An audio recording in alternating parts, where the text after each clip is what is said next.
महात्मा बुद्ध के जीवन की एक सच्ची घटना जिसने बुद्ध को भगवान बुद्ध बना दिया।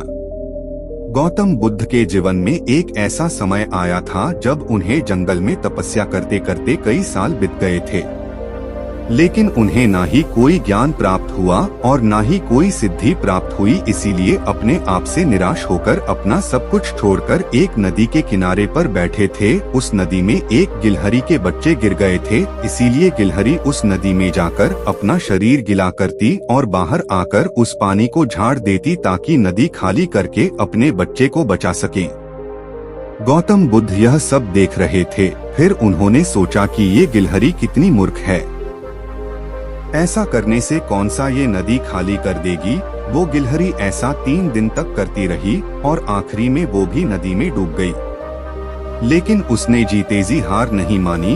गौतम बुद्ध को उस गिलहरी के हौसले को देखकर आश्चर्य हुआ और सोचने लगे कि जब मुझसे इतने कमजोर जानवर ने हार नहीं मानी, फिर मैं तो मानव हूँ, मैं कैसे हार मान सकता हूँ। फिर गौतम बुद्ध दोबारा तपस्या करने लगे। उन्होंने कई सालों तक तपस्या की लेकिन हार नहीं मानी। आखिरकार उन्हें ज्ञान भी प्राप्त हुआ और सिद्धि भी, और वह बुद्ध से भगवान बुद्ध बन गए।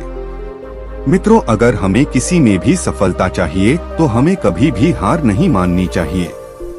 जब तक हम हार की उम्मीद रखेंगे तब तक हमारी जीत असंभव है। इसीलिए अगर हमें जीतना है तो बार बार प्रयास करते रहना चाहिए।